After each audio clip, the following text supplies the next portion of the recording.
The merchant ship Wanderer's Dream drifted through the asteroid field like a metal fish swimming through cosmic debris. Captain Jake Morrison wiped grease from his hands with an old rag, the 42nd one this month. The ship's engine had been acting up again, and spare parts were expensive when you were operating on the fringes of civilized space. Jake was what most species called a drift trader, humans who bought and sold whatever they could find in the outer systems where the big corporations didn't bother to go. It wasn't glamorous work, but it paid enough to keep his ship running and his belly full. Most days, the communication array crackled to life with static and desperate voices speaking in rapid Valerian, one of the more common trade languages in this sector. Jake's universal translator struggled with the emotional overtones, but he caught enough to understand someone was in serious trouble.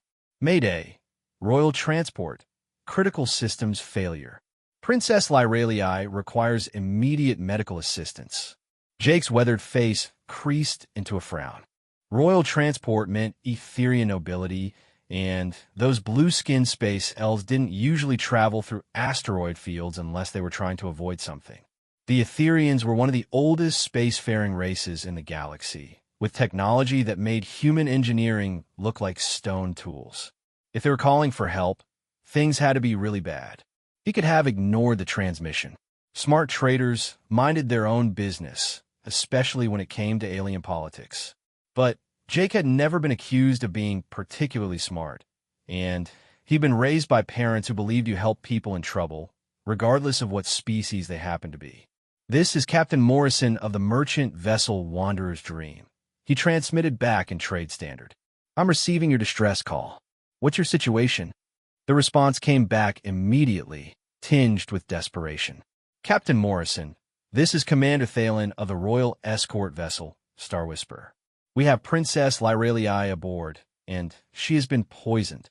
Our medical bay was damaged in an attack. She will die within the hour without proper treatment. Can you assist?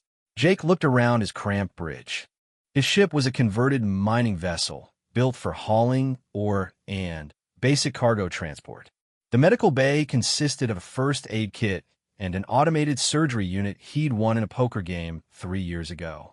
Hardly the equipment needed to treat alien royalty.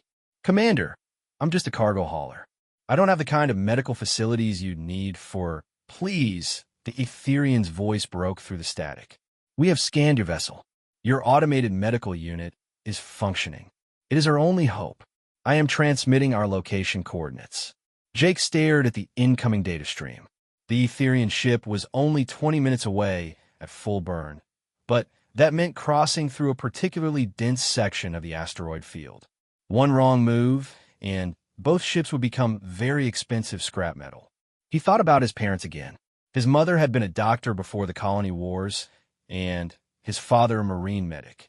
They'd taught him that some things were more important than profit margins or personal safety. They'd also taught him that humans had something most other species seemed to lack: the stubborn refusal to give up when lives were on the line. All right, Commander. I'm on my way. Transmit all available medical data on the princess and the poison. I'll do what I can. Jake fired up the engines and began navigating through the asteroid field.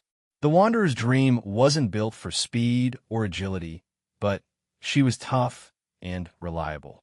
He'd modified the navigation system himself, adding predictive algorithms that most spacers considered too risky for regular use. Right now, those modifications were the difference between reaching the Etherians in time and becoming another piece of space debris. 23 minutes later, Jake's ship pulled alongside the Star Whisperer. The Etherian vessel was sleek and beautiful, all flowing curves and crystalline surfaces that seemed to bend light around them. It also had several ugly scorch marks along its hull, where energy weapons had burned through the outer armor. Whatever had attacked them had been packing serious firepower. The docking procedure was complicated by the fact that human and Etherian ships used completely different coupling systems. Jake had to use magnetic clamps and emergency tubes to create a temporary bridge between the vessels. Not exactly regulation, but it would hold long enough to transfer the princess. Commander Thalen met him at the airlock.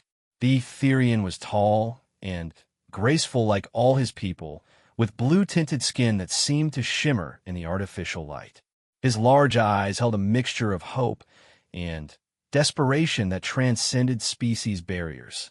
Captain Morrison, I cannot express my gratitude for your assistance.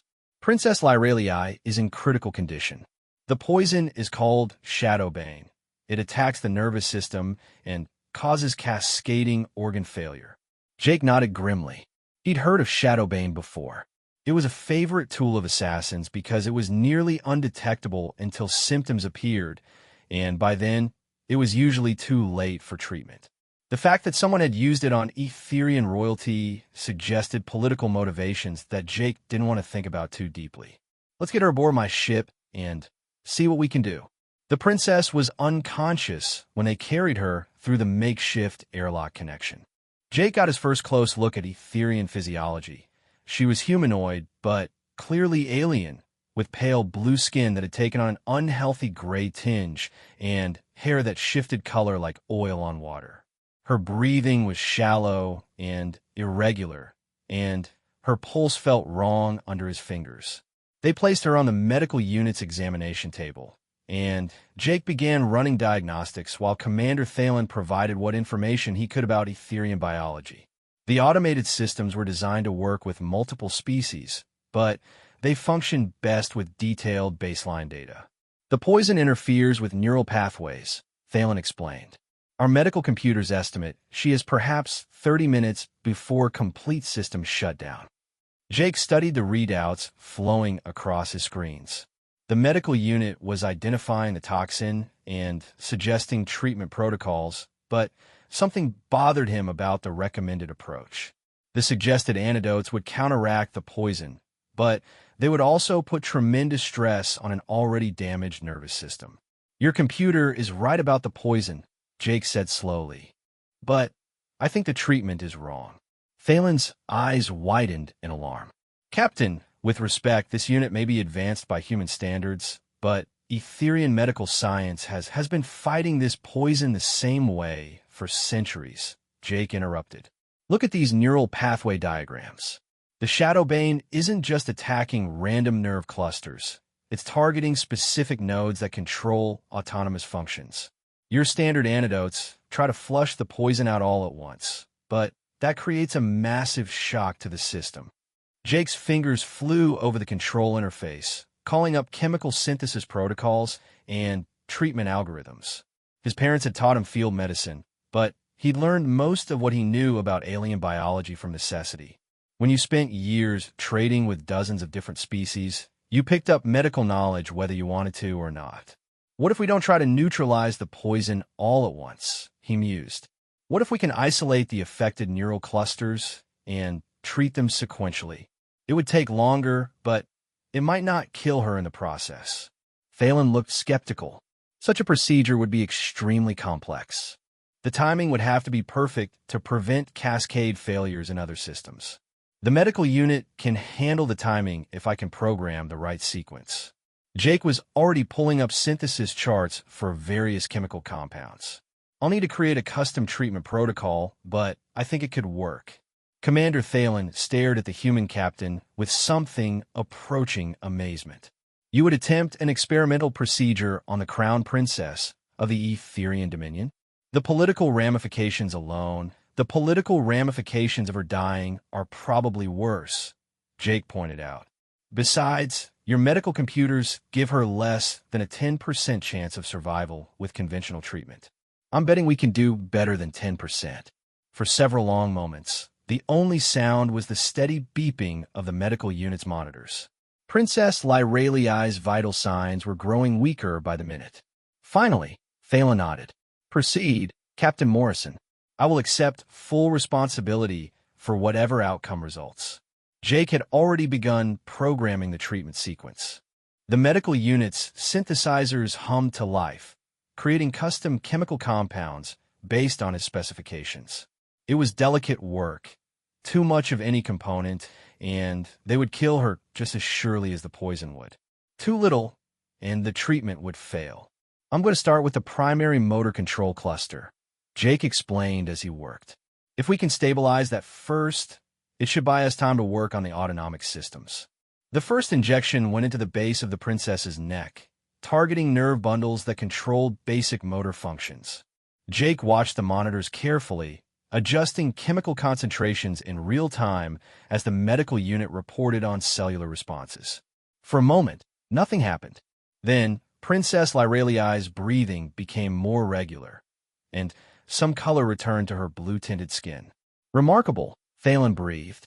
The neural static in her motor cortex is decreasing. Jake was already preparing the second phase of treatment. We're not out of the woods yet. The poison is still attacking her autonomic nervous system. If I can't stabilize that soon, the improved motor control won't matter. The second injection was more complex, requiring a cocktail of 3 different compounds delivered in precise sequence. Jake's hands were steady despite the pressure. He performed emergency surgery in combat zones before, and this wasn't much different from removing shrapnel from wounded Marines under enemy fire. Princess Lyraliai convulsed once, her back arching off the examination table. Alarms began sounding as her heart rate spiked to dangerous levels. Thalen moved toward the medical unit, but Jake waved him back. It's working. The poison is being neutralized, but her nervous system is fighting the treatment. This is the critical moment.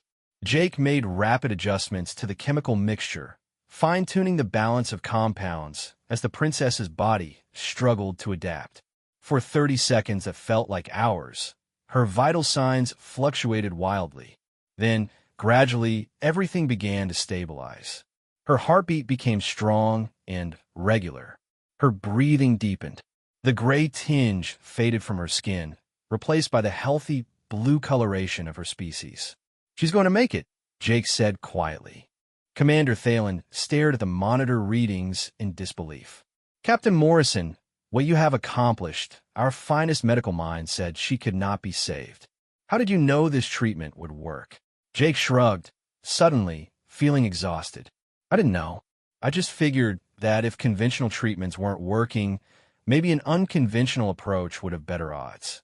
Sometimes being ignorant of why something can't be done is an advantage. This was not ignorance, Thalen said firmly. This was brilliant improvisation under extreme pressure. You have saved the life of our crown princess. Princess Lyraliai stirred on the examination table, her eyelids fluttering open. Her eyes were large and violet, like her father the king, and they fixed on Jake with obvious confusion. But she began weakly. Rest, Your Highness, Thalen said quickly. You were poisoned, but this human captain saved your life with a medical procedure our own doctors said was impossible. The princess turned her gaze back to Jake, studying his weathered face and work-stained clothes. What is your name? Jake Morrison, Your Highness. Captain of the merchant vessel Wanderer's Dream. She tried to sit up, but Thalen gently restrained her. You need more time to recover completely. I feel much better. She looked at Jake again. You saved my life. Just doing what anyone would do, ma'am. No, she said softly. What you did was extraordinary. There will be rewards, not necessary. Jake interrupted. I'm just glad you're going to be okay. Princess Lyraliai smiled, and Jake understood why Etherean nobility was considered among the most beautiful beings in the galaxy. There was something otherworldly about her features, an ethereal quality that seemed to make the air around her shimmer. Captain Morrison, my mother the Queen will want to meet you, she said. You have done our people a great service. Jake shifted uncomfortably. That's really not necessary, Your Highness. I should probably get back to my cargo runs. I insist, the princess said, her voice carrying the authority of someone accustomed to being obeyed. Commander Thalen, please transmit our coordinates to the palace. Request a royal escort to accompany Captain Morrison to the homeworld. Thalen bowed. As you command, Your Highness. Jake wanted to protest, but he could see there was no point in arguing. Besides, he was curious about the Etherean homeworld. Few humans had ever been invited to visit, and fewer still had seen the legendary crystal palaces of the royal family. I suppose I could spare a few days, he said reluctantly. Princess Lyraliai's smile widened. Excellent. And Captain Morrison, thank you. I will not forget what you have done for me." As they prepared for the journey to the Etherian homeworld, Jake couldn't shake the feeling that his life had just become much more complicated. He'd saved the life of an alien princess, and now he was being summoned to meet her mother, the Queen. He'd heard stories about humans who got involved in alien politics. Those stories rarely ended well for the humans involved. But as he looked at Princess Lorelei, now sitting up and talking animatedly with Commander Thalen about the attack that had necessitated their desperate flight through the asteroid field, Jake decided that some complications were worth the risk. Besides, how much trouble could one royal audience possibly cause? 3 days later, Jake would remember that question and laugh bitterly at his own naivety. But for now, he was content to plot a course for the Etherian homeworld and hope that his ship's engine wouldn't give out before they reached civilization. The Wanderer's dream limped through hyperspace toward a destiny that would change not just Jake's life, but the relationship between humanity and the ancient Etherian dominion. Forever, the Etherian homeworld of Lysithea hung in space like a blue jewel wrapped in silver clouds. Jake pressed his face against the viewport of his ship, watching as they approached the planet that few non-Etherians had ever seen. Crystal spires stretched up from floating continents, connected by bridges of light that defied human understanding of physics. It was beautiful and alien in ways that made his chest tight with wonder. "Magnificent, isn't it?" Princess Lorelei said from beside him. She had recovered fully from the poisoning and spent most of the journey answering Jake's questions about her people and their technology. Her presence on a small bridge made the cramped space feel different somehow, more important. "How do those continents stay floating?" Jake asked, pointing at the massive landmasses suspended in the planet's atmosphere. "Gravitational manipulation technology," she explained. "We learned to control gravity forces millions of years ago. The floating cities are more than decoration.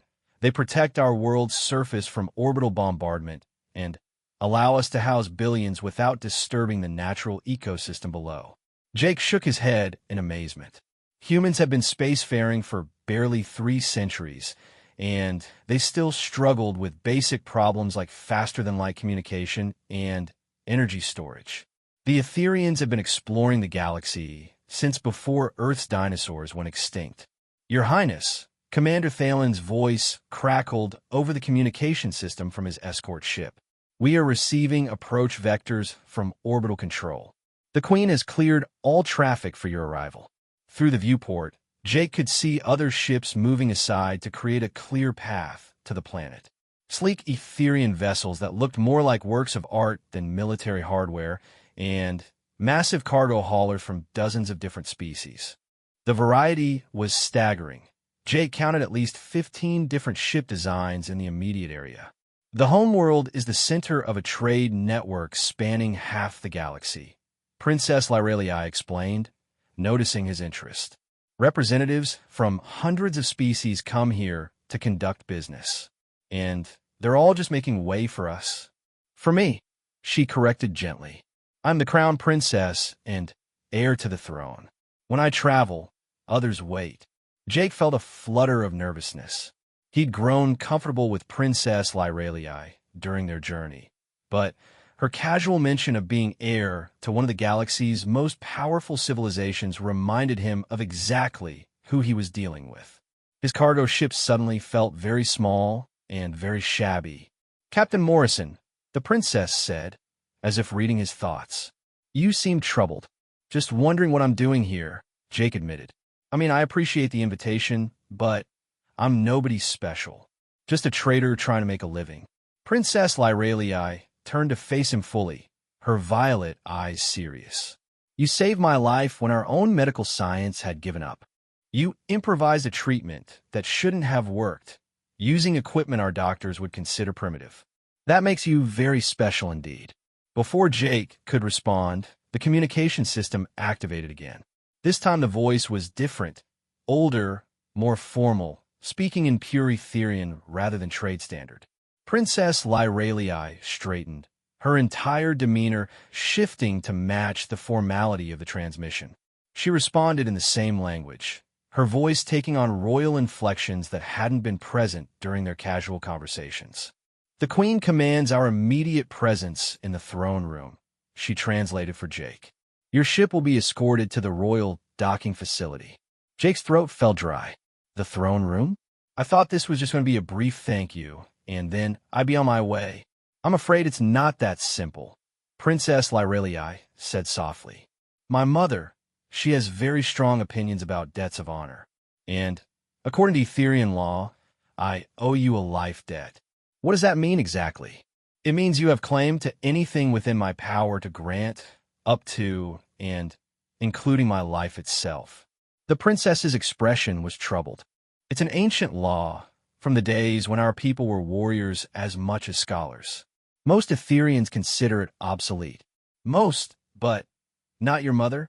"Queen Celestra is traditional in many ways. She believes the old laws exist for good reasons." Princess Lyrelii paused, seeming to struggle with something. "Captain Morrison, Jake, there's something else you should know. The attack on our ship wasn't random piracy." Jake felt cold fingers of dread crawling up his spine. "What kind of attack was it?" "An assassination attempt.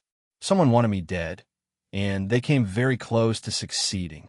By saving my life, you've placed yourself in the middle of a political situation that could have galaxy-wide consequences." The docking procedure was handled by automated systems that guided the Wanderer's dream into a berth clearly designed for much larger vessels. Jake's ship looked like a toy surrounded by the massive infrastructure of the royal docking facility. Etherian technicians in flowing robes moved around his ship, running diagnostic scans and efficiency analyses with equipment that probably cost more than Jake made in a decade. "They're not looking for weapons," Princess Lyrelii assured him, noting his nervous expression. "It's standard protocol for any ship entering the royal district. They're checking for contaminants, structural damage, anything that might pose a risk. And if they find something wrong with my ship, then they'll fix it." She smiled at his surprised expression. "Hospitality is a sacred duty among my people. Captain Morrison, you are an honored guest." The royal escort that met them at the airlock was impressive and slightly intimidating. 6 Etherian guards in ceremonial armor that seemed to shift color like their hair, led by a tall female who carried herself with obvious authority. They saluted Princess Lyrelii with elaborate gestures that spoke of ancient tradition. "Captain Morrison," the princess said formally, "may I present Guard Captain Seraphis, commander of my personal protection detail." Guard Captain Seraphis studied Jake with eyes that missed nothing. "So this is the human who saved our princess's life. You don't look like much." "I get that a lot," Jake replied dryly. Seraphis's stern expression cracked slightly, revealing what might have been amusement. "Good. Arrogance would be inappropriate given where you're about to go." The journey through the royal palace was like walking through a dream. Corridors carved from single crystals stretched for hundreds of meters, filled with light that seemed to come from everywhere and nowhere. Gardens floated in mid-air, tended by beings that might have been gardeners or might have been living art installations. Water flowed upward in spiraling streams that defied gravity and common sense. "How old is this place?" Jake asked, trying not to gape like a tourist. "The original palace was built approximately 50,000 years ago," Princess Lyrelii replied casually.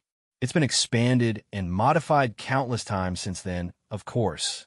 The throne room we're entering dates back only about 10,000 years. Only 10,000 years. Jake tried to wrap his mind around civilizations that thought in those kinds of time spans. Human civilization was barely a few thousand years old, and most of that had been spent figuring out agriculture and indoor plumbing. The throne room doors were 30 meters tall and carved with intricate scenes that seemed to move when viewed from different angles. They opened silently at their approach, revealing a vast chamber filled with soft, musical light.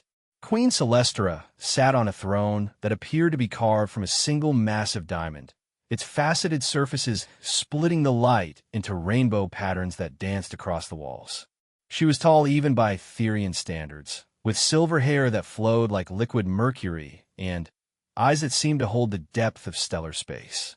Her beauty was terrible and Alien, the kind that made humans instinctively aware of how young their species really was. "Approach," the Queen commanded, her voice carrying harmonics that resonated in Jake's bones. They walked across a floor that felt like walking on clouds, each step producing musical tones that somehow harmonized with their heartbeats. Jake tried to remember what Princess Lyralii had told him about Etherian court protocol, but his mind had gone blank under the weight of the Queen's presence. "Your Majesty," Princess Lyralii said, performing an elaborate bow. "I present Captain Jake Morrison of the human merchant vessel Wanderer's Dream, who saved my life when our own medical science had failed." Queen Celestra's gaze fixed on Jake with an intensity that made him feel like a specimen under a microscope. When he didn't bow, Princess Lyralii hissed softly and nudged him with her elbow. Jake straightened his shoulders and looked directly into the Queen's ancient eyes. "Your Majesty, I'm honored to meet you." Murmurs rippled through the assembled court. Jake gathered that looking directly at the Queen wasn't something most people did, but he'd be damned if he was going to grovel just because someone was older and more powerful than he was. Queen Celestra's expression didn't change, but something flickered in her eyes that might have been approval. "Captain Morrison," she said, her voice still carrying those impossible harmonics. "My daughter tells me you performed medical procedures that our finest healers declared impossible. You saved her life using primitive equipment and untested theories. I got lucky, Your Majesty. Right place, right time." "Luck." The Queen seemed to taste the word. "Do you believe in luck, human?" Jay considered the question seriously. "I believe people make their own luck most of the time. Good preparation, quick thinking, willingness to take calculated risks. The rest is just random chance." Interesting philosophy. "And what would you say if I told you that my daughter's life is worth more than your entire species?" The throne room fell silent. Jake could feel Princess Lyralii tense beside him, and Guard Captain Seraphis's hand moved closer to her weapon. This was clearly some kind of test, though Jake wasn't sure what the right answer was supposed to be.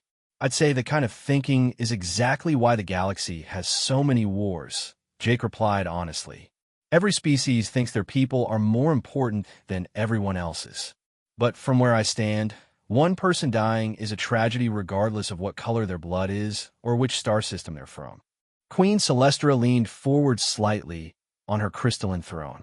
"Even if that person is your enemy? Especially if they're my enemy. It's easy to value the lives of people you like. Real character shows up when you're dealing with people you disagree with." For long moments, the Queen studied Jake in silence. Then, suddenly, she smiled. The expression transformed her alien features, making her seem less like a force of nature and more like a person.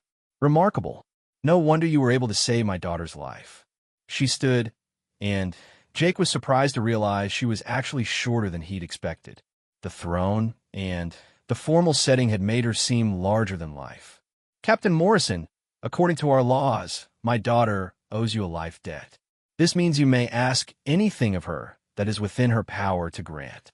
Jake glanced at Princess Lyralii, who was watching him with an unreadable expression.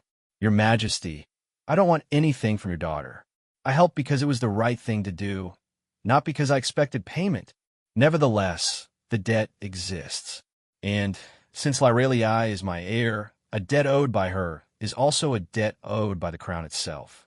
Queen Celestra descended from her throne, moving with liquid grace. "This creates certain complications." "What kind of complications?" "Political ones. You see, Captain Morrison, my daughter was not attacked by random pirates. The poison used against her was manufactured by the hegemony of Kaler, our traditional enemies. They seek to prevent her from taking the throne when I pass into the beyond." Jake felt his stomach drop. The hegemony of Kaler was one of the galaxy's major military powers, a collection of warrior species that had been expanding their territory for the past 1,000 years. If they were actively trying to assassinate Etherian royalty, it meant war was probably inevitable. So by saving the princess, I've made myself a target of an interstellar military alliance. "Great. More than that," Queen Celestra said softly. "You've made yourself a valuable asset. The hegemony will want to either recruit you or eliminate you to prevent your knowledge from being used against them. Other powers will seek to ally with you for the same reason. Princess Lyralii stepped forward. Mother, surely we can provide Captain Morrison with protection. Protection, yes. But more than that. The Queen's smile took on a calculating quality that made Jake nervous. Captain Morrison, I hereby formally claim your service under the ancient laws of life debt. What does that mean? Jake asked, though he was pretty sure he didn't want to know the answer. It means you now belong to the Etherian crown. Your ship, your skills, your very life are mine to command until the debt is satisfied. Queen Celestra's voice carried the weight of absolute authority. It also means you are under the protection of the royal family, and any attack against you will be considered an act of war against our entire dominion. Jake stared at the Queen in shock. You're claiming ownership of me? I am ensuring your survival, while gaining access to the remarkable abilities you demonstrated in saving my daughter's life. The Queen's expression was implacable. The galaxy is about to enter a period of great conflict, Captain Morrison. Your skills may be the difference between victory and defeat for my people. Princess Lyralii looked stricken. Mother, this isn't what he wanted. He saved my life freely, without expectation of reward or obligation, which is exactly why he is so valuable. Selfless courage combined with remarkable ingenuity is a rare combination. I will not allow such an asset to be wasted or destroyed by our enemies. Jake felt anger rising in his chest. He'd spent his entire adult life as a free trader, answering to no one but himself. The idea of being owned, even by benevolent alien royalty, made his skin crawl. And if I refuse? Queen Celestra's smile became sad. Then you will leave this palace and be dead within a week. The hegemony has agents throughout the galaxy, and your image has already been transmitted to every major communications hub. They know who you are and what you represent. What do I represent? Proof that human ingenuity can overcome hegemony planning. You saved my daughter using methods our enemies didn't anticipate. If you can do that once, you can do it again. They cannot afford to let you live. Jake looked around the throne room, taking in the assembled court and the magnificent alien architecture. A week ago, he'd been a simple cargo hauler worried about engine repairs and fuel costs. Now he was apparently a strategic asset in an interstellar conflict. So my choices are serve you or die. Your choices are serve me and live with honor, or maintain your independence and die meaninglessly. Queen Celestra's voice softened slightly. I am not without compassion, Captain Morrison. You will be well treated, given resources and responsibilities commensurate with your abilities. And should you prove as valuable as I believe you will, you may find yourself in a position to shape the destiny of multiple worlds. Princess Lyralii moved closer to Jake, her expression apologetic. I'm sorry. This isn't what I intended when I asked you to meet my mother. Jake studied the faces around him. The Queen with her calculating smile, Princess Lyralii with her obvious guilt, Guard Captain Seraphis with her professional assessment of his tactical value. They weren't evil people, he realized. They were just thinking like rulers, weighing individual desires against larger necessities. What exactly would this service involve? He asked finally.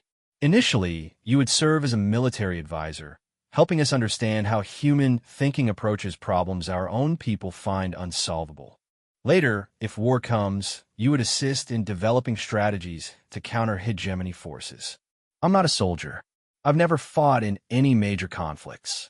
No, but you think like a human. And humans have a reputation for finding unexpected solutions to impossible problems. It's a trait my enemies have not yet learned to counter. Jake was quiet for a long moment, considering his options. Death at the hands of alien assassins wasn't particularly appealing, but neither was spending the rest of his life as a pampered prisoner, no matter how gilded the cage might be. If I agree to this, do I get to keep my ship? Queen Celestra looked amused. Of course. In fact, we'll upgrade it significantly. A royal advisor should travel in appropriate style. And I can still trade? I mean, when I'm not busy with whatever advisory duties you have in mind. Within limits. Your movements would need to be coordinated with security considerations. Jake nodded slowly.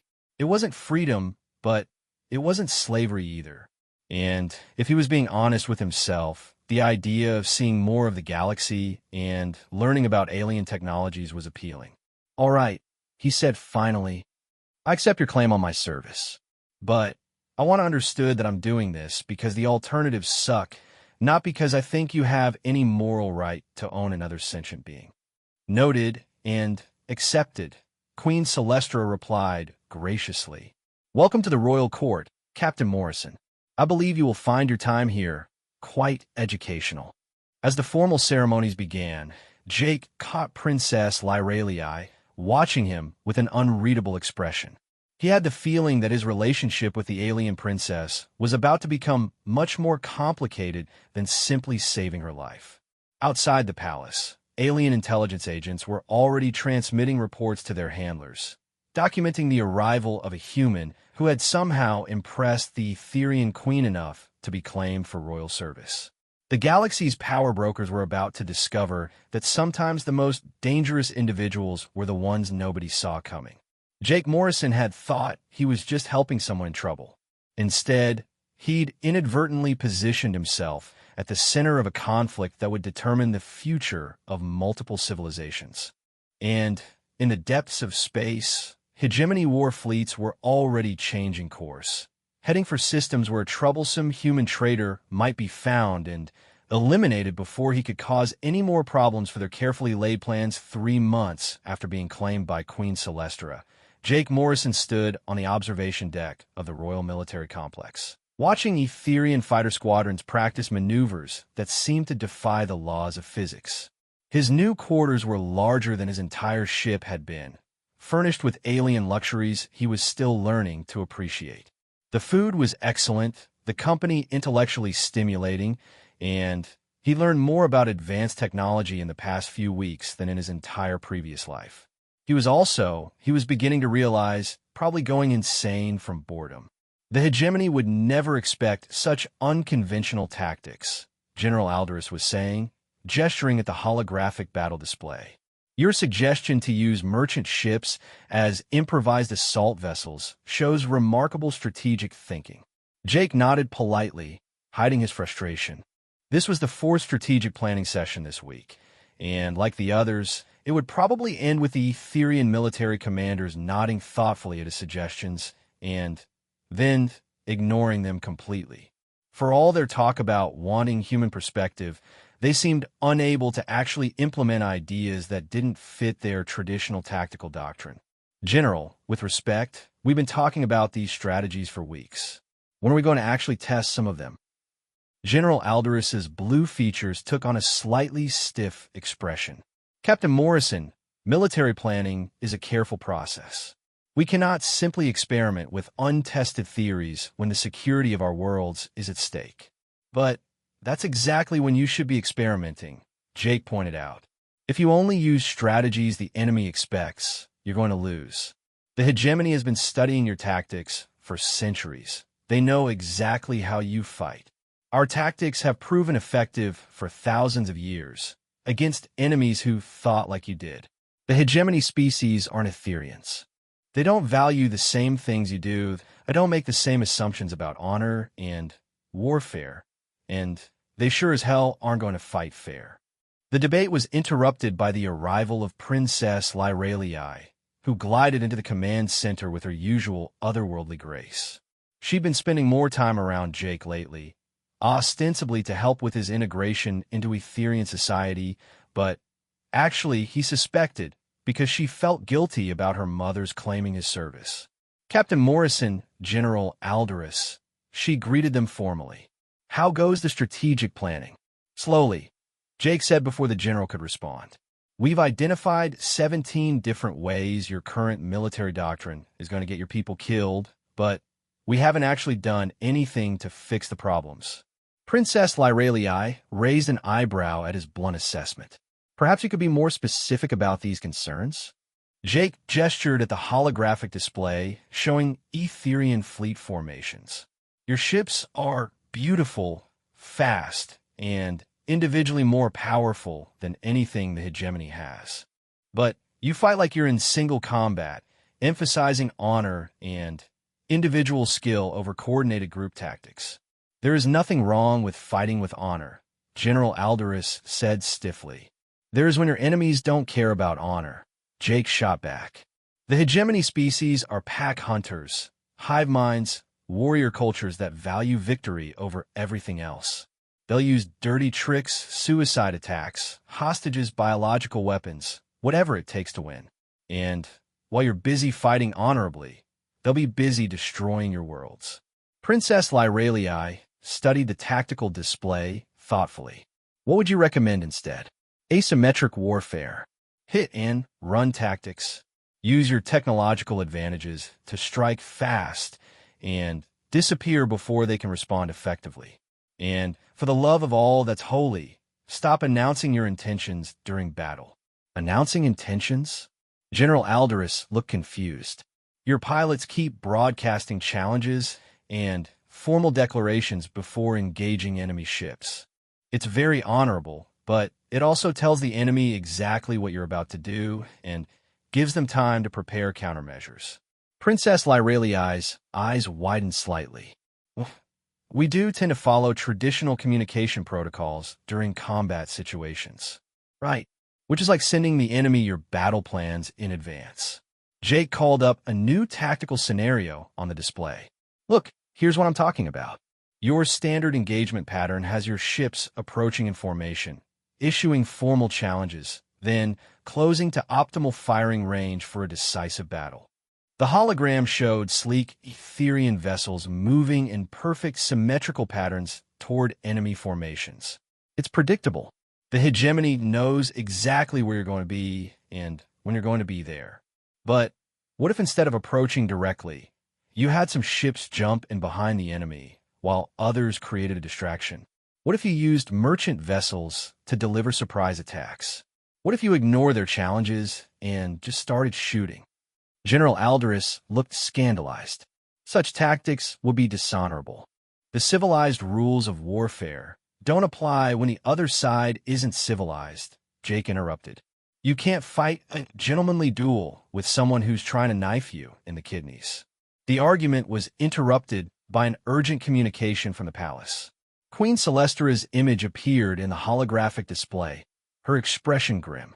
General Alderus, Captain Morrison, I require your immediate presence in the war room.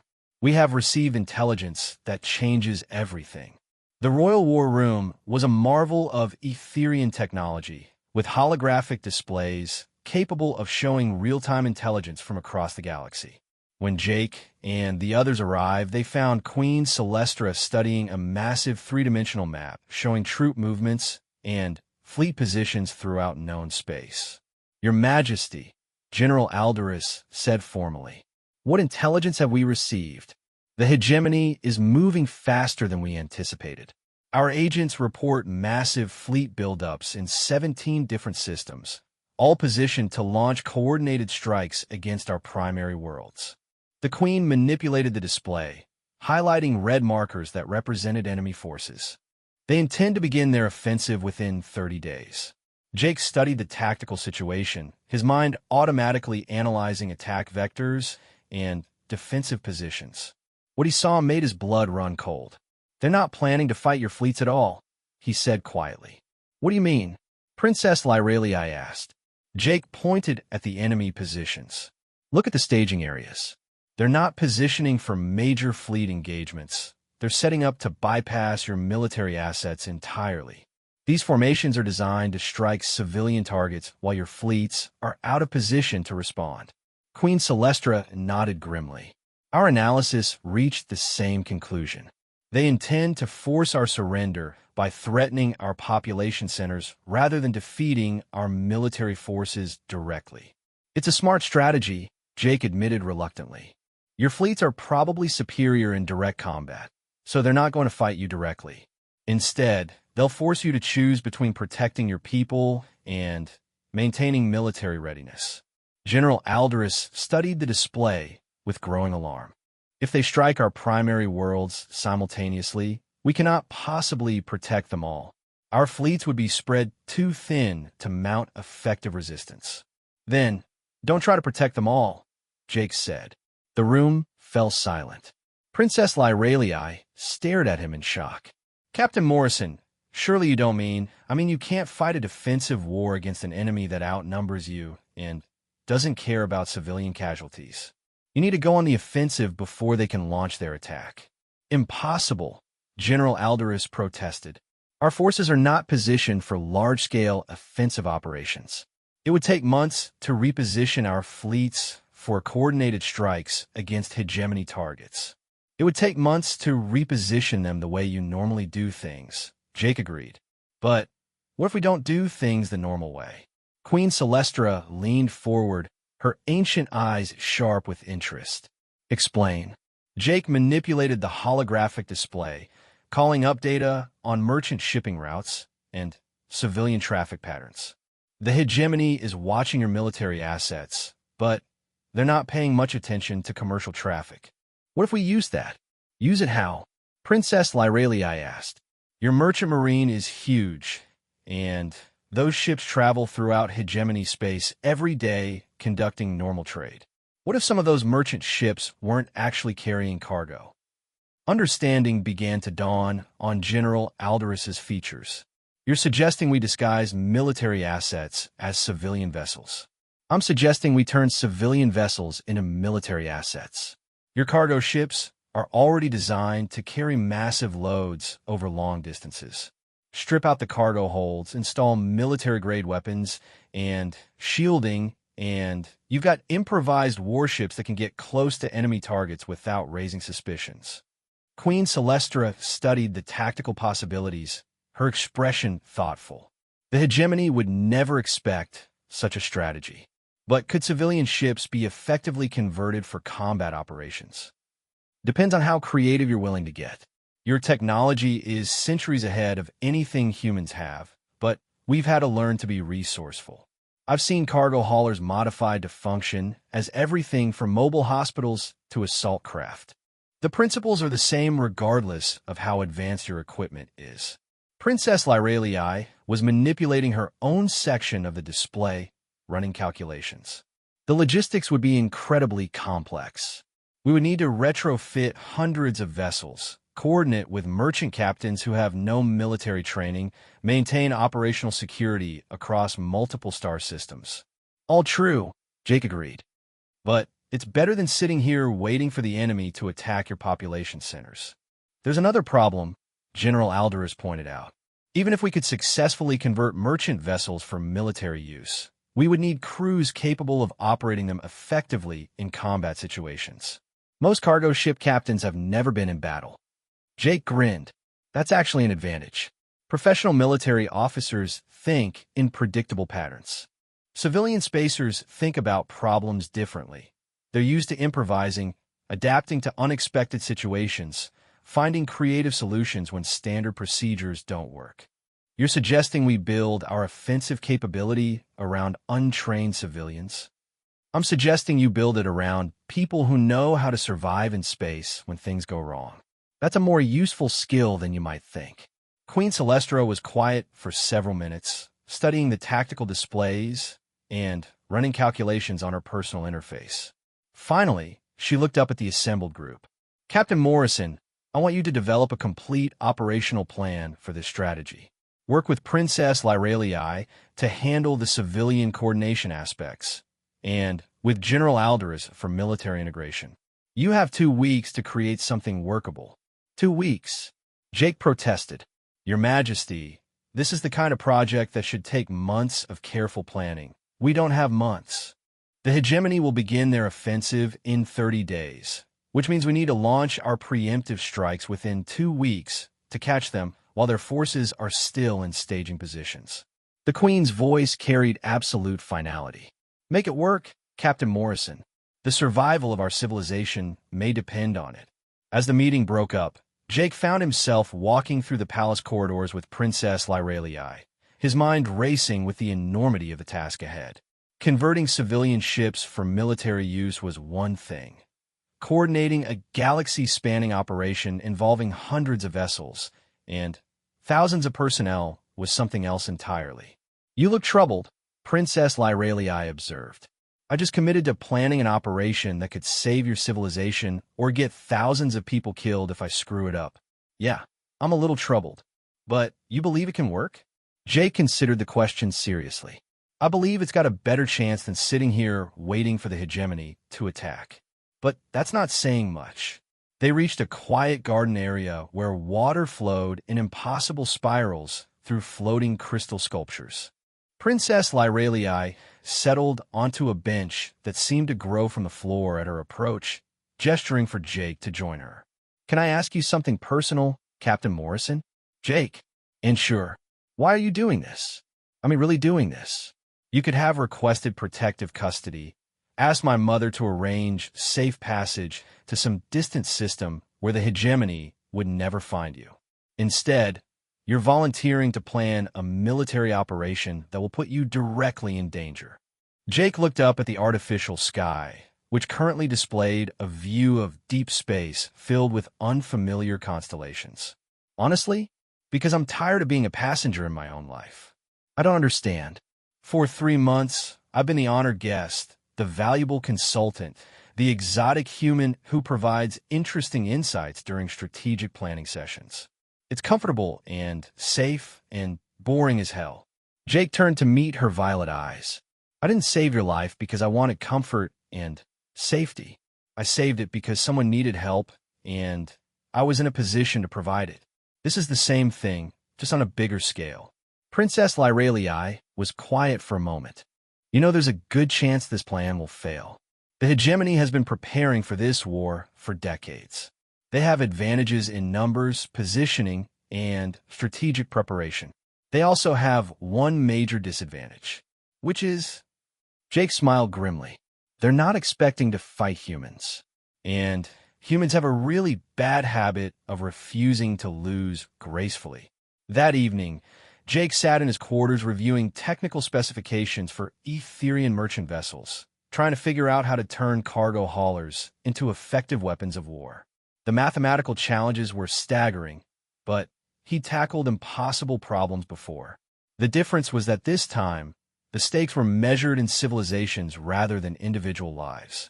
A soft chime indicated someone requesting entry to his quarters. Jake opened the door to find Princess Lyralii standing in the corridor, carrying a datapad and looking determined. "I've been thinking about the civilian coordination problems," she said without preamble. "I want to help with more than just logistics." "What do you mean?" "I mean, I want to be directly involved in the operation. I have contacts throughout the merchant community, and they trust me. If we're going to convince civilian captains to risk their lives and ships for this plan, it will be easier if the request comes from me personally." Jake studied her face, looking for signs of royal naivety or romantic notions about adventure. What he saw instead was the same determined intelligence that had helped her survive political assassination attempts. "This isn't going to be a diplomatic mission, Your Highness. If we're right about the hegemony's plans, we'll be fighting for the survival of your entire species. It's going to be dangerous, ugly, and a lot of good people are probably going to die. I understand that. But this is my people's war, and I'm not going to hide in a palace while others fight it for us." Princess Lyralii stepped into his quarters, her expression resolute. "Besides, someone needs to keep an eye on you to make sure you don't get yourself killed trying to be heroic." Jake found himself smiling despite the gravity of the situation. "All right, partner. Let's figure out how to turn a bunch of cargo haulers into the most dangerous fleet in the galaxy." As they began working through the technical challenges, neither of them noticed the small surveillance device hidden among the crystal decorations in Jake's quarters. In a distant star system, hegemony intelligence analysts were already studying the intercepted conversations, preparing countermeasures for strategies they didn't yet understand. The race to prevent galactic war had begun, and the outcome would depend on whether human ingenuity and Etherian technology could overcome superior numbers and decades of careful planning. Jake Morrison was about to discover that sometimes the most important battles are fought not by armies, but by individuals willing to risk everything on an impossible plan. The converted merchant vessel Starlight Trader looked exactly like what it was supposed to be, a battered cargo hauler making routine supply runs through hegemony space. Its hull bore the scars of countless docking procedures and asteroid impacts. Its registration codes identified it as belonging to a small freight company based in the Outer Rim, and its cargo manifest listed nothing more dangerous than agricultural equipment and consumer electronics. What the manifest didn't mention was the military-grade particle cannon hidden in the main cargo hold, or the fact that half the crew were Etherian Special Forces operators with decades of combat experience. It also failed to note that the ship's apparently unremarkable captain was actually the crown princess of the Etherian Dominion, wearing a holographic disguise that made her look like a middle-aged human trader. "This feels wrong," Princess Lyrelii muttered, adjusting the uncomfortable human clothing that completed her disguise. "I should be commanding this operation from a proper warship, not skulking around in disguise." Jake, who was monitoring sensor readings from the co-pilot's seat, glanced at her with amusement. "Your Highness, this is how unconventional warfare works. If you want to surprise your enemies, you can't look like what they expect to see. I understand the logic. That doesn't mean I have to like it."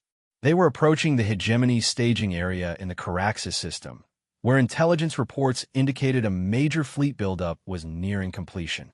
According to their plan, 17 similar disguise vessels were converging on other staging areas throughout hegemony space, each carrying enough firepower to cripple a military installation. The beauty of the strategy was its simplicity.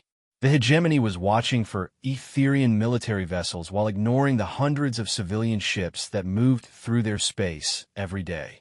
By the time they realized that merchant traders were actually assault teams, it would be too late to prevent the coordinated strikes. At least, that was the theory. Jake was about to find out if human tactical thinking could actually work on a galactic scale. "Incoming transmission from Caraxes Traffic Control," reported Lieutenant Theron, the communications officer who was pretending to be a cargo handler. "They're requesting updated manifests and clearance codes. Send them the standard responses," Jake instructed. "And remember, you're a bored civilian crew making routine cargo deliveries. Try to sound appropriately disinterested." The next 20 minutes were tense as they underwent routine inspection procedures. Hegemony security forces were thorough but predictable, following standardized protocols that the Etherian Intelligence Service had studied for years. As long as the disguised ships appeared to be legitimate civilian vessels, they would be waved through without detailed examination. "Clearance granted," Lieutenant Theron reported with obvious relief. "We're authorized to proceed to the inner system." "Excellent." Jake studied the tactical display, showing hegemony ship positions throughout the system. The enemy had assembled an impressive force. 3 battle groups with enough firepower to reduce several worlds to rubble. Time to see what we're really dealing with. As they moved deeper into the system, Jake activated long-range scanning systems disguised as civilian navigation equipment. What he saw made his stomach clench with dread. The intelligence reports had been wrong, not about the hegemony buildup, but about its scale. "Princess, you need to see this." Lyrelii moved to the scanner station, her disguise features taking on a grim expression as she studied the readings. "That's twice as many ships as we expected. At least twice as many. And look at the positioning. They're not just preparing to attack Etherian worlds.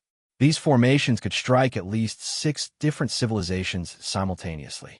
The hegemony isn't planning to conquer the Etherian Dominion," Princess Lyrelii realized. "They're planning to conquer everyone." Jake felt the weight of the situation settling on his shoulders like a physical burden. Their operation had been designed to disrupt a major threat to Etherian civilization. Instead, they'd stumbled into what appeared to be the opening move of a galaxy-spanning conquest. "We need to abort and report back to your mother," he said grimly. "No." Princess Lyrelii's voice carried royal authority. "If we abort now, the hegemony will know their security has been compromised. They'll accelerate their timeline and launch their attacks before anyone can prepare proper defenses." "But," 17 ships can't possibly stop a force this size. 17 ships can't win a conventional battle against this force, she agreed. But we're not fighting conventionally. We're fighting like humans. Jake stared at her, seeing determination in her disguised features that reminded him why he'd been willing to risk his life to save her in the first place. What exactly do you have in mind? You said the key to asymmetric warfare is to strike where the enemy doesn't expect it and disappear before they can respond. So let's do exactly that. Princess Lyralii activated the secure communication system, broadcasting on frequencies that would reach all 17 disguised vessels throughout hegemony space. All units, this is command. Situation has changed. Target priority is now disruption rather than destruction. Acknowledge when ready to receive updated orders. Over the next several minutes, confirmation signals arrive from merchant vessels scattered across dozens of star systems. Each ship captain reported successful infiltration of their assigned target areas, awaiting orders to begin the attack. This is what we're going to do, Princess Lyralii explained, manipulating the tactical display to show new targeting priorities. Instead of trying to destroy enemy fleet assets, we're going to cripple their logistics and communications. Fuel depots, supply convoys, command centers, communication relays, anything that keeps their invasion force functioning. Jake nodded slowly, beginning to see the possibilities. Hit their support infrastructure, and their main fleets become sitting ducks. They'll have all the firepower in the galaxy, but no way to coordinate attacks or keep their ships supplied. Exactly. And while they're scrambling to protect their logistics networks, we disappear back into civilian shipping traffic. By the time they realize what hit them, we'll be long gone. It was an audacious plan that required precise timing and no small amount of luck. But as Jake thought about it, he realized it was also the kind of strategy the human military theorists had been advocating for centuries. When you can't match your enemy's strength, attack his weaknesses instead. All right, he said finally. Let's see if we can start a galactic revolution with a bunch of converted cargo haulers. The first phase of the operation began 6 hours later, when 17 seemingly innocent merchant vessels simultaneously dropped their disguises and opened fire on carefully selected targets throughout hegemony space. In the Caraxes system, the Starlight Trader emerged from the shadow of a gas giant and launched a spread of torpedoes at the main fuel depot, serving the assembled battle groups. The depot's shields, designed to protect against accidental collisions and solar radiation, offered no meaningful resistance to military-grade weapons. Secondary explosions rippled through storage tanks, containing enough fuel to power invasion fleets for months. Similar scenes played out across dozens of star systems as disguised Etherian vessels struck at command centers, communication arrays, and supply convoys. The attacks were precisely coordinated to create maximum disruption while minimizing the time each ship remained exposed to enemy fire. Target destroyed, reported Lieutenant Theron as the fuel depot disappeared in an expanding ball of plasma. Enemy vessels are moving to intercept, but we'll be back in hyperspace before they can reach us. Not yet, Princess Lyralii said, studying tactical displays that showed enemy fleet movements. Look at how they're repositioning. The battle groups are pulling back to protect their remaining supply assets. Jake saw what she meant. The hegemony commanders were reacting exactly as conventional military doctrine suggested, concentrating forces to protect vital infrastructure from further attack. It was textbook strategy and completely predictable. They're giving us exactly the opportunity we need, he realized. Time for Phase 2. All units, implement Dispersal Pattern 7. Target priority is now enemy fleet coordination assets. The second wave of attacks focused on the sophisticated communication and sensor networks that allowed hegemony battle groups to coordinate their movements across interstellar distances. Without these systems, individual ships would be operating blind, unable to share targeting data or coordinate tactical maneuvers. The Starlight Trader struck at a massive sensor array positioned at the edge of the Caraxes system, using the array's own power grid against it by overloading the main reactor with precisely targeted energy pulses. The resulting electromagnetic cascade knocked out sensor coverage across half the system, leaving hegemony ships effectively blind to long-range threats. "Brilliant," Jake said, watching the tactical display as enemy formations began to break up, no longer able to maintain coordinated positions without sensor guidance. They're having to operate as individual units instead of integrated fleets, which reduces their effective firepower by at least 60%. Princess Lyralii agreed. Even the most powerful warship is vulnerable if it can't coordinate with supporting vessels. Reports began arriving from other strike teams. Communication hubs throughout hegemony space were going offline, supply convoys were being intercepted and destroyed, and major fleet formations were being forced to operate independently instead of as coordinated units.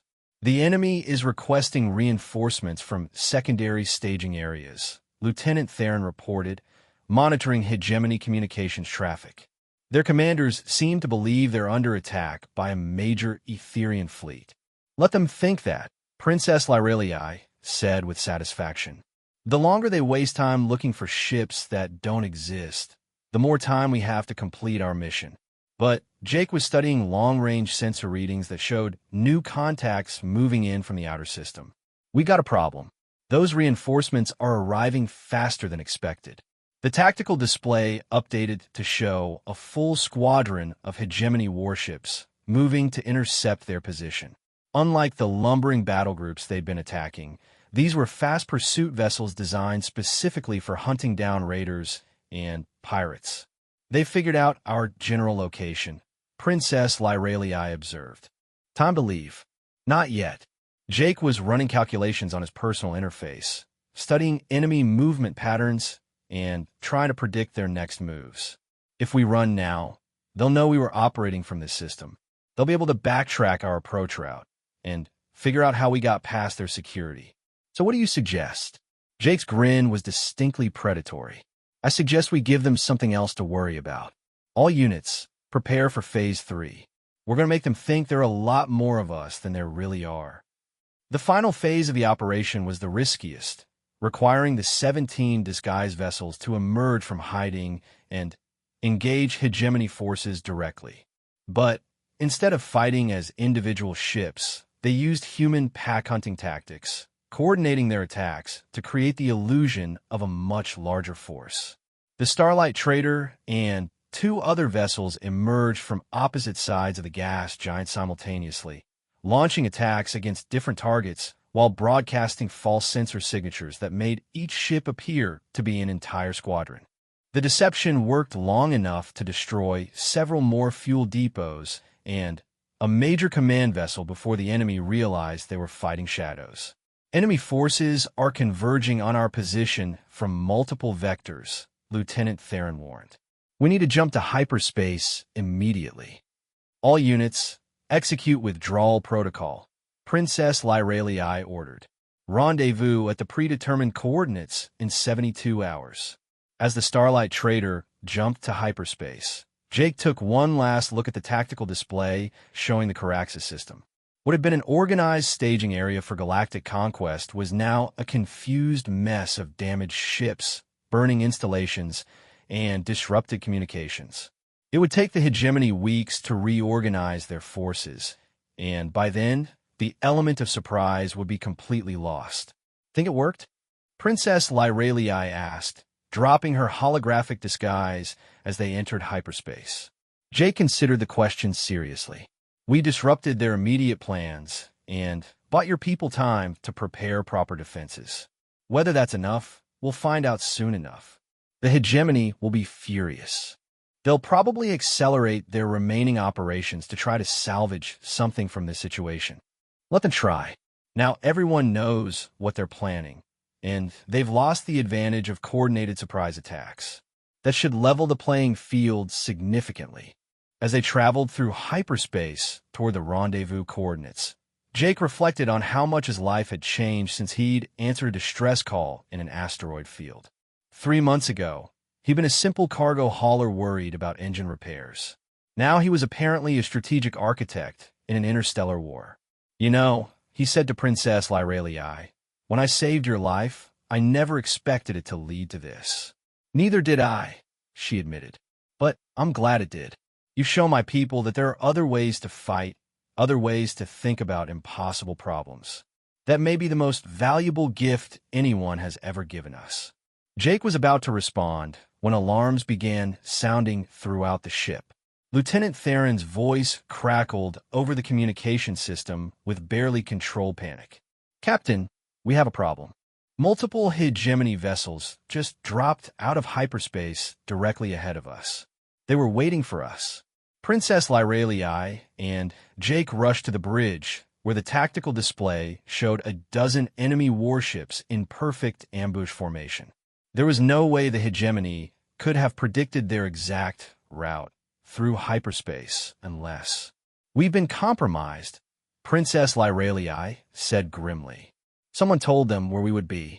As hegemony ships began moving to surround them, Jake realized that their unconventional tactics had worked almost too well. The enemy had been so impressed by their strategic thinking that they decided to recruit the humans responsible, one way or another. Incoming transmission, Lieutenant Theron reported. They're demanding our surrender. Jake looked at the overwhelming enemy force surrounding them, then at Princess Lyralii, who was studying tactical options with the same calm determination she'd shown while dying from poison in his medical bay. Your Highness, he said quietly, I don't suppose you have any more impossible plans up your sleeve? Princess Lyralii's smile was sharp as a blade. Actually, I do, but you're not going to like it. As hegemony ships closed in for capture, Jake Morrison was about to discover that sometimes the most dangerous move in warfare is the one nobody expects. Including your own allies. Princess Lyralii's plan was, as she had predicted, completely insane. You want to do what? Jake stared at her in disbelief as hegemony warships continued their approach. They had perhaps 10 minutes before being surrounded completely, and her solution was to deliberately crash their ship into the enemy flagship. Not crash, she corrected calmly. Zam, there's a significant tactical difference. The tactical difference being that we die either way. The tactical difference being that a controlled ramming attack can cripple an enemy vessel, while an accidental crash just kills everyone involved. Princess Lyralii was already inputting commands into the ship's navigation system. Besides, we're not going to die. Jake watched in fascination and horror as she programmed a collision course with the largest hegemony vessel. Want to explain how we survive ramming a ship 10 times our size? Emergency teleportation. Etherian ships have been equipped with short-range matter transmission systems for centuries. We can beam ourselves to safety just before impact. Beam ourselves where exactly? In case you hadn't noticed, we're surrounded by enemy ships. Princess Lyralii's smile was distinctly predatory. We're going to beam ourselves aboard the hegemony flagship. They'll never expect boarders arriving in the middle of a ramming attack. Lieutenant Theron looked up from his communications console with an expression of awed terror. Your Highness, with respect, that plan is completely mad. It's a human plan, Princess Lyralii replied. Captain Morrison taught me that sometimes the most effective strategy is the one that seems impossible to rational minds. Jake found himself caught between admiration and panic. The plan was audacious beyond belief, tactically unsound by any conventional standard, and might actually work if they were extremely lucky. It was also likely to get them all killed in spectacular fashion. All right, he said finally, let's do it. But we're going to need more than just the three of us to capture a hegemony flagship. Agreed. Princess Lyralii activated the secure communication system. All units, this is command. Emergency Protocol 7 is now in effect. Repeat, Emergency Protocol 7. Jake raised an eyebrow. Emergency Protocol 7. Something I developed while studying human military history. If the command ship is compromised, all other vessels converge on our position and attempt rescue operations using any means necessary, including more ramming attacks. including whatever methods individual captains think might be effective. Princess Lyraliai's expression was serene as alarms continued to sound around them. I may have mentioned that human tactics tend to be contagious among Etherian military personnel. The next few minutes passed in a blur of frantic preparation. Jake and Lieutenant Theron armed themselves with Etherian weapons that looked like crystalline sculptures, but packed enough firepower to punch through starship armor. Princess Lyraliai programmed the teleportation system while simultaneously piloting their ship on an intercept course with the enemy flagship. Incoming transmission from the Hegemony commander, Lieutenant Theron reported. He's demanding to speak with whoever is in charge of this operation. Put him on screen, Princess Lyraliai ordered. The main display activated to show a Hegemony general whose species Jake didn't recognize.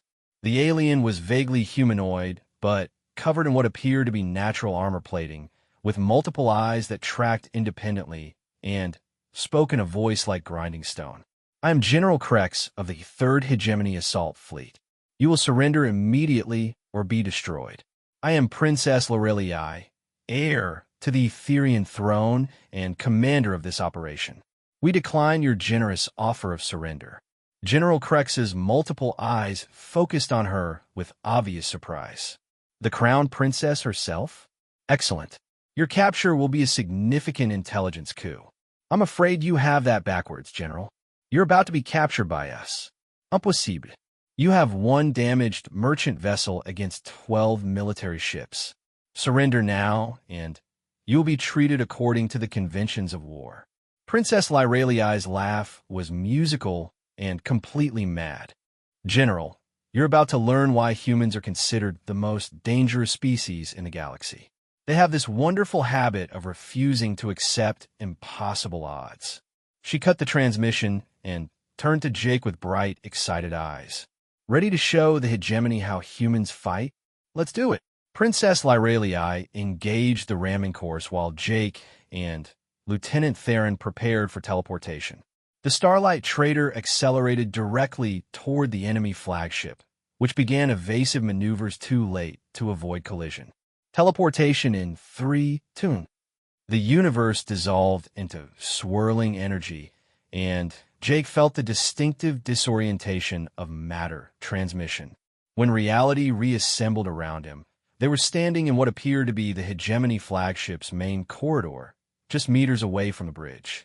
Emergency alarms were screaming throughout the ship as the Starlight Trader impacted the flagship's hull. The collision wasn't enough to destroy either vessel, but it created massive structural damage and knocked out several primary systems. Move! Princess Lyraliai commanded, leading the charge toward the bridge with weapons firing. What followed was the most surreal combat experience of Jake's life. The Hegemony crew was trained for ship-to-ship warfare, not boarding actions by apparently suicidal enemies who materialized out of nowhere. Jake and his companions fought through corridors filled with confused aliens who couldn't understand how 3 individuals had gotten aboard their ship in the middle of space battle. The bridge is just ahead, Lieutenant Theron called out, returning fire at a squad of Hegemony Marines. They burst through the bridge doors to find General Krex and his command staff SD.